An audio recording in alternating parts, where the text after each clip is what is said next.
all of the attention and focus over the last few months on the labor relations and the billionaires versus the millionaires, I think lost sight of the key the key to this entire thing, and that's the virus.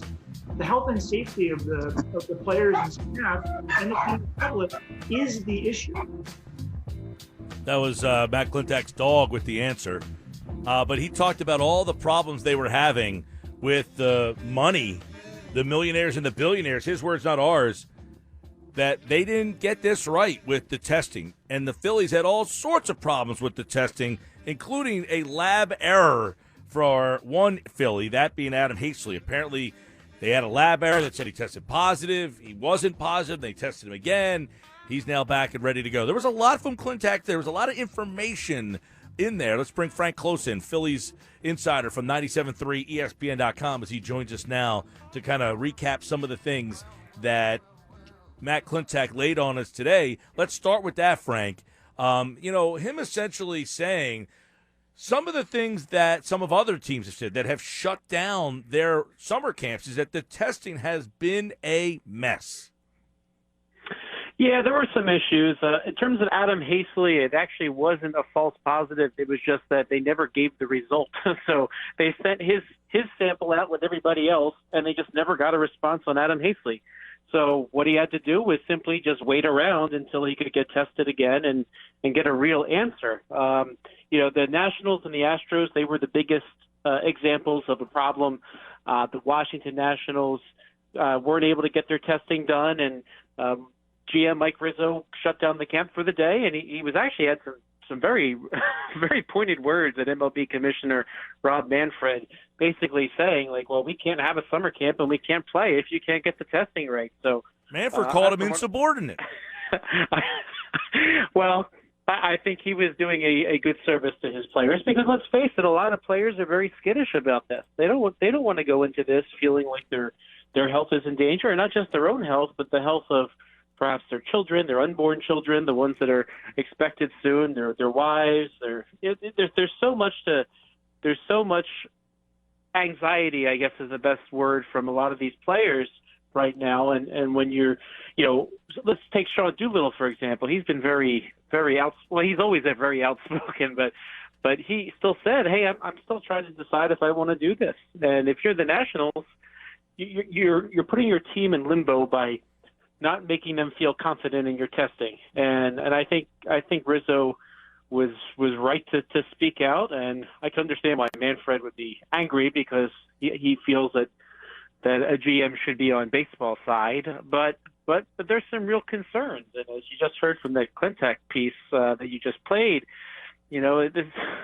for all the fighting about money, this is about real people and real lives and health, and that's very, very important here.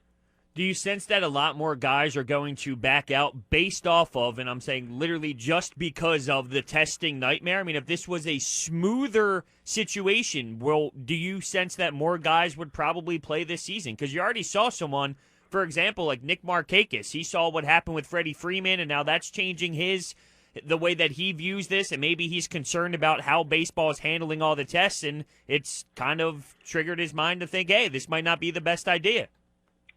Yeah, it's true. And even besides Markakis, Felix Hernandez, the great pitcher with the Mariners, who's now in Atlanta Braves camp, he showed up and then he turned around and walked out. So it's clearly in the people's minds that they have some concerns.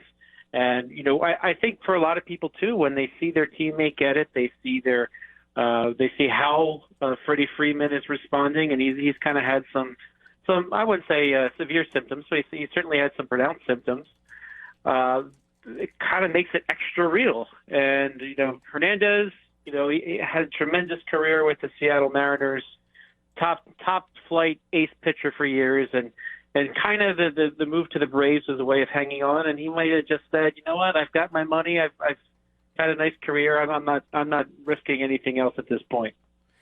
One thing with the Hazley stuff, so he said there was a lab error, and then that they retest him. They had to test him again to get it positive, and then he was back out there, that he was okay.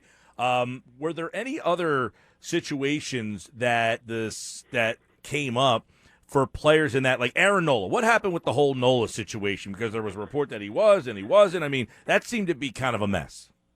Yeah, that was pretty interesting because, well, let me just preface this by saying the rules say that you can't really reveal when somebody is on the COVID list. The player has to basically give permission, and some of them did give Klentak some permission to speak today. But in terms of Aaron Ola, it was a situation where he had been exposed to somebody who had been exposed, and he just sort of had to wait out a period and get tested and make sure that everything was okay before he could move on. So they I guess in retrospect, they seem to know that he was probably okay, taking the extra precautions. But unfortunately, the way this is all set up, it created extra panic because, you know, when we hear somebody goes onto the injured list, they usually announce why. They say, here, so-and-so's on the 10-day injured list with an oblique strain or whatever else might be the problem.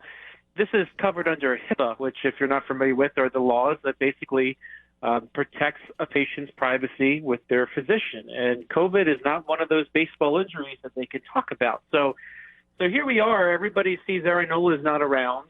You kind of know it's COVID related, but he's whether or not he was officially on the list, you know, that's kind of hard to figure out because they're not telling you if somebody's on the list.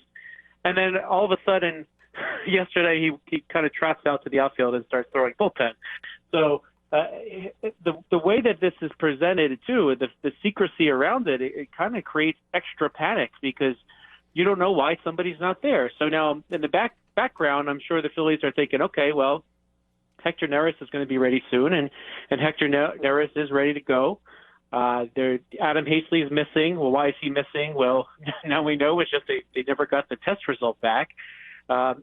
This is a lot of emotional up and down, and if you're somebody skittish about this, you might think twice. But for this to work, they really need this testing, which is supposed to be every other day. People need to feel secure going to work, and you know, one thing I was telling Jeff Mosher when we recorded our podcast, you know, think about all the other people going to work. They're not getting tested every other day, so. And a lot of them are worried about their livelihood and their jobs. So it should be more than usual. People should feel secure in this. But we saw the St. Louis Blues, right? A couple of those players go out to a bar, and now they're all infected. So I think that this requires so much attention and so much testing. Jeff Mosher even openly wonders on our podcast. Is there actually even going to be a season? Is something going to happen that just sort of derails this whole thing? It's very possible. Sadly, it is very possible. But after hearing Zach Wheeler speak, does it seem there is a good chance the Phillies won't have their new acquisition this year? You know, I don't know. He does have a child due around the time the season starts. And, I think a lot of it's going to come down to the fact that he's going to get to that point, and he's either going to feel secure coming back or he's not going to feel secure coming back. And a lot of that will probably have to rely on how things play out the next few weeks. And I think he's not the only one like that is actually seeing how this goes, seeing how they feel, and let's face it, you know, a new parent, you know, they don't want their child to be exposed to something like this, and their spouse recovering from giving birth to be exposed to something like this. So I could see him still sticking around. I mean, the fact that he's present now is the sign that he's showing he's open to seeing how it goes. And if he feels secure, then maybe he'll be around. If not, maybe he'll decide to opt out. Frank Klose covers the Phillies, 97.3 ESPN.com, has Phillies notes, lab error on Hazley and some other COVID stuff there. Hector Neris, he was one of the players on the 10-day as well. He was back at camp, and that there was some speculation that he would return. Klentak said that he is feeling great and ready to go. So there's one story. They at least have Neris back. However, a key guy in front of him, I think anyway, might have been the most reliable guy in front of him other than Neris himself, is Francisco Liriano, and I thought that was a pretty big storyline today from Klentak, is that Liriano, I'll tell you what, I was on that call. I got the indication that Klentak does not think Liriano's going to play. Well, actually, just before I came on air, there was a report from Robert Murray, who is formerly of The Athletic. He was writing for The Athletic up until recently, covers Major League Baseball. He just said that he understands that Liriano will indeed return to Phillies camp. So did you see Klentak's call today? Oh, absolutely. Did you not get the same feeling I got? Was that he's not here and I have no idea if he's coming? I did too, and you know what? Maybe after Klentak spoke and Liriano saw his name out there, he decided to return. But Robert Murray has really good sources, so I think that if Murray says it, I think that's more likely than not that Liriano's on his way back, and that's really, really good news for the Phillies because Liriano last year was somebody I watched him pitch. I caught a game in Pittsburgh against the Braves, and he came into the eighth inning. And there was lots of talk of the Phillies trying to trade for the guy that was closing behind him, who's now in prison, who I won't talk about. But Liriano came in the eighth and pitched a really smooth eighth inning from the left side, and I thought, man, this is the guy that the Phillies should trade for. And he looked great last year, first year as a reliever. I think that he could give the Phillies a lot this year. Yeah, I think he's a pretty key guy in terms of having he could be that eighth inning guy, and Neris is a ninth inning guy. They could have some eighth, ninth inning stability there. And I guess Tommy Hunter is another guy because him and Kingery both tested positive. Now, Hunter, he was interesting because had they come out of camp in Clearwater, Hunter would most likely not have been ready. Now, do you think Hunter definitively makes the original 30 to start this? They said he's feeling 100% and ready to go. So the indication is that Hunter's healthy. He was not healthy in March. Is Hunter in that bullpen? I think so. The fact that they had to pull this back a few months was good for him. In spring training, they were really taking it easy on him, and I spoke to somebody he knows who basically said that, yeah, he needs a little bit more time, and in that person's estimation, it was maybe another month. So provided that COVID-19 is behind him, then which was the report today from Matt Klentak that he might be ready to go. And, we said this too before about some of the other veterans, the shorter season, you can kind of let them loose. This might be a good opportunity there. So, any of the wear and tear that might happen in a long season to a veteran arm, hopefully he's in a lot better position this year. So, Hunter and Liriano, they could be very key behind Neris. So the fact that all three of them, it looks like, will be around and will be able to pitch makes you feel a lot better than you did before. I like this next question because you get a ton of different answers, but it's really important. Is it worth starting Spenser Howard and Alec Boehm's clock if the alternative is to kind of hold them out a week or two and then in the long run you get them for that extra year down the road? Yeah, that's a really interesting question. So my gut response to that is if it is a week, if it's 10 days, you're talking, 2 starts for Spenser Howard. If the Phillies infield is complete, if Scott Kingery is ready to go come opening day, after all, and you have a full infield, and you have Jay Bruce to be a DH or take turns with Andrew McCarr, or however you're going to lay it out, I think it's wise to hold them both back. I tend to agree with you. The reason why I think so is this season could still blow up. So what if here's the flip side of that, though. Here's the flip side of that, Frank. And I tend to agree that the Phillies are going to do this. I mean, what is it? A week? They haven't really decided yet, so they're still working out some of these issues. But it sounds like it'll be a week or so. All right. So my retort and flip side to this would be, in a 60-game season, almost every game matters. Is not having your best guys out there, even if Howard, if he misses a week, he could potentially miss a start or two, and if you miss the playoffs by a game or two. Now, are the teams not taking this season as seriously? You know what I mean? Like, they're like, you know what? If we win the World Series in a 60-game season, does it really matter? So do we want to start the clock in a season that we're not taking as serious? But you would think that every game matters so much that holding, especially Alec Boehm, if you thought he was going to be the DH 4 times in 7 games, that not have him, and if that costs you a game or two and you lose the wild card or even the division by a game or two, I guess you have to look at it from that angle too. I think a lot will depend on who's available. If the Phillies had gotten to opening day and Ola was out for the reasons we now know he's not going to be out for, if Zach Wheeler's going to be out, you don't have any other options. If you find yourself 3-4 down your rotation and you really think you have a chance to win this year, well, then you might have to go to him sooner.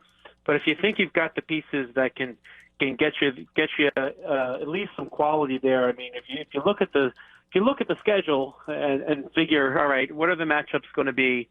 Is there a need for me that I have to use Spenser Howard right now? Or, I mean, is starting Nick Pivetta the worst thing in the world? And if you decide that, you can handle that, if a couple starts of Nick Pivetta piggybacked by Vince Velasquez or whatever you decide, or Ranger Suarez, if he's healthy, then perhaps you feel like you can hold him back. If you find yourself with a few guys out, well, then you might say, you know what? We can't afford to get behind, so we got to use Spenser Howard. Same thing with the infield. If somebody is out for a few days, you really don't want to let that go. So, the way that the opening week, the opening series started, you've got one series against the Marlins, 2 against the Yankees, 2 shorter series. So 3 against the Marlins, 4 against the Yankees, 3 against the Blue Jays. Those are your first 10 games. And if it's really a matter of, if it's just a week, 7 days, well, that's really one start.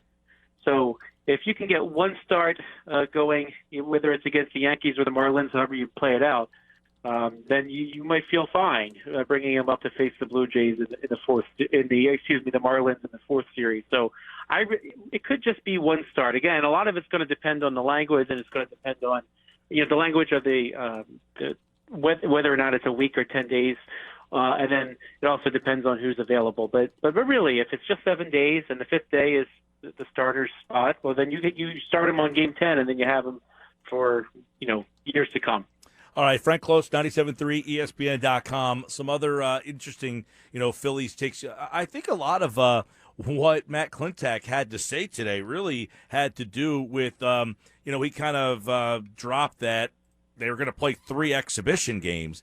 But I thought the interesting part of that was that they're not going to be like regular exhibition games because, quite frankly, he wasn't even sure that the players would be ready. He said they were almost going to be like the back games in Clearwater, like when you're watching a game on the back field and you can roll pitchers over, kind of, interchange guys. It sounds as if, 11 days from now they're going to play the Nationals, and he wasn't quite sure if they would be ready to.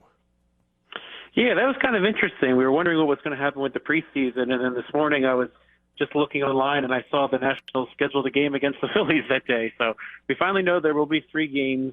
It sounds like they will be flexible with the rules because, again, this is unprecedented. They don't really know what they're working with just yet.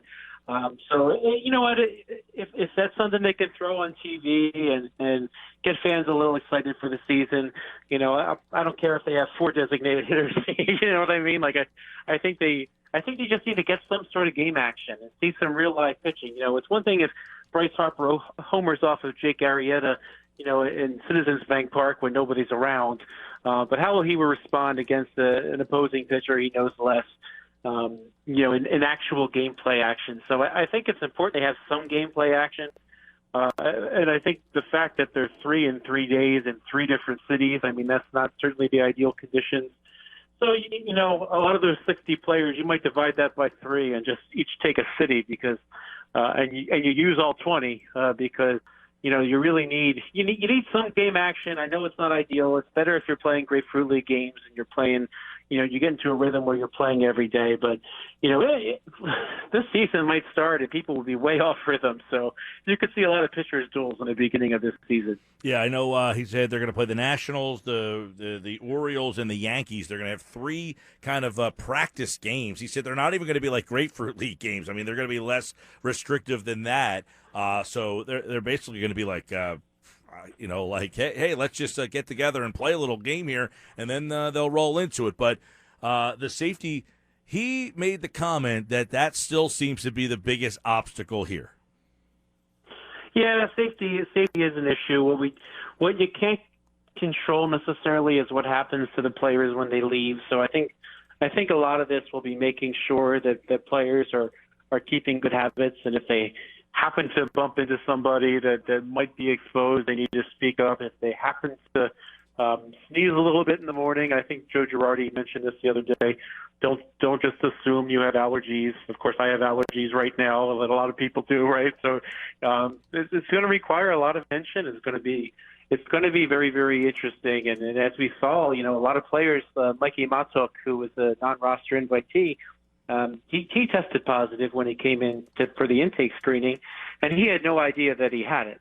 And as we see here, that's been a big problem with this virus, is people are contracting it and they don't know they have it, and then they spread it to other people. So you really can't take anything for granted, and hopefully the testing every other day will help minimize that risk, and hopefully the players will have good habits when they leave the ballpark, so that they don't have to worry about bringing anything back. You wrote an article for the website I encourage people to go check out. You asked the question, is this Major League season a good idea? Your thoughts on, that was a day ago. It seems that from when you wrote that to now, things have changed a lot. So how do you feel, right? How do you feel about this season? I mean, Frank, you got guys like Mike Trout. What if Mike Trout decides, you know what, I just don't want to do this? People forget. Bryce Harper's wife is also pregnant. He hasn't really said anything, but there's a possibility that Bryce decides, you know what, if Mike Trout is big, can do this, you know what, I'm not going to do it. And same with Zach Wheeler. So is this season a good idea? Yeah, when I wrote that, I was really responding to what the reality was, is that 7 Phillies players were not around. Now, of those 7, 6 of them were key members of their baseball team. That was their starting pitcher, their starting ace pitcher. That was their 5th starter potentially, their starting second baseman, their potential starting center fielder, a key bullpen option. So there were so many players right off the bat to all of a sudden, say, all right, well, we're opening up, but then a quarter of our team can't play. And then you're seeing the players in other teams also testing positive or opting out, and it really seemed kind of bad. It certainly seems better for the Phillies right now, but I got to think that as long as they can get the testing right, as long as they can keep people away from things that they need to stay away from, then you have a shot at this. But you also worry too about the spiking cases in places like Florida and Texas. Now the Phillies will have to go to Miami, I believe, once, and they'll have to go to St. Petersburg to play the Rays once. But what's going to happen too when schools open up and all the students fly everywhere in the country to go to their school. So there's a lot of this lurking behind the scenes, and it could affect the team big time, to the point where, if you ask me right now who's going to win the National League East, I say I have no idea. Because you don't know who's going to be playing. You don't know how often they're going to be playing. And if you look down the National League East, so far the Mets really have no major losses, but that's about it. Everybody else seems to be affected in a meaningful way. Frank Klose at Frank Klose for more on the Phillies. Check out 973ESPN.com. Frank's got a plethora of stories up to get you ready for this Phillies season, including, by the way, the Phillies 2020 schedule, which has been released. Unfortunately, likely you will not be able to go to any of those games, but you can check it out. There's a couple of interesting stretches and all that kind of stuff. Check it out on our website now, 973ESPN.com. Thanks, Frank. Thanks, Mike. He's the host of the Powder Blue Podcast.